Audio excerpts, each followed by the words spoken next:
সেই কবে থেকে ঠান্ডা পড়েছে, কিন্তু এখনো পর্যন্ত একটু পিঠে পুলি খেয়ে উঠতে পারিনি।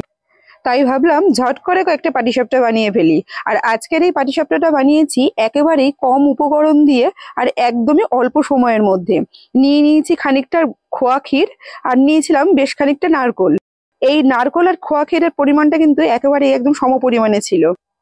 নারকেল আর খোয়া ক্ষীরটাকে একটা ফ্রাইং প্যানের মধ্যে নিয়ে খুব ভালো করে আগে দুটোকে একটু মিশিয়ে নিয়েছিলাম।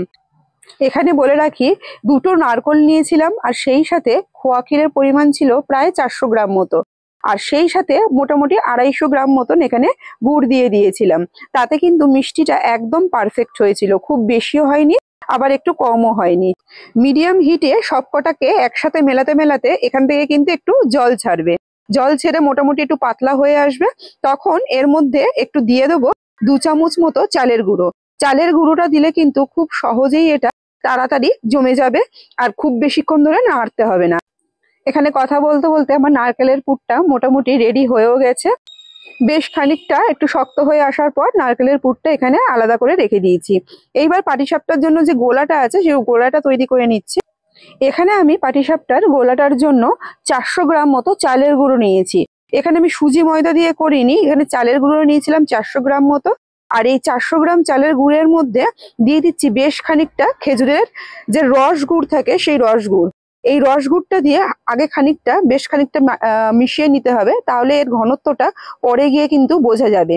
দুধটা এর মধ্যে এখনই দেব না, একটু পরে গিয়ে বুঝে তারপরে দুধটা এর মধ্যে দিতে হবে। পুরো মিষ্টিটাই এখানে রস গুড় দিয়ে দিয়েছিলাম। এইবার যেইটুকুনো পাতলা করার আছে বাদ বাকিটা এখানে দুধ দিয়ে পাতলা করে নেব।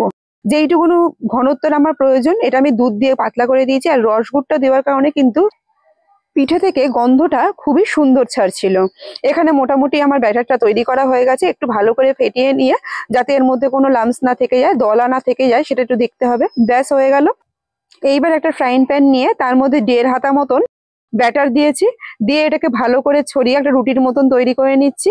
আর এর ওপর দিয়ে দিয়ে দেবো নারকেলের সেই তৈরি করা পুরটা, দিয়ে কিন্তু ঘুরিয়ে নিলেই হয়ে যাবে একদম পাটিসাপটা। আর নারকেলের পুরটা এক্ষেত্রে একটু লম্বা ভাবে দিয়ে দিলে তাহলে প্রত্যেকটা কামড়ে কিন্তু এটা খুব সুন্দর করে প্রত্যেকটা কামড়ে মুখে পড়বে।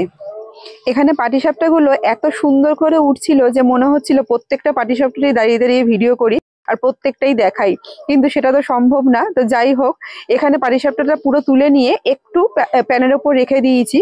তার কারণ হচ্ছে যদি ভেতরে যদি কাঁচা থাকে তাহলে কিন্তু একটু টেনে নেবে। আর এইখানে আমি আজকে শুধুমাত্র চালের গুঁড়ো দিয়ে তৈরি করে দেখালাম। এরপর যদি সম্ভব হয় সুজি আর ময়দা দিয়েও এই গোলাটা তৈরি করে আমি তুলে দেখাবো কত সুন্দর। ওইটা দিয়েও কিন্তু খুব সুন্দর হয় পাটিসাপটা।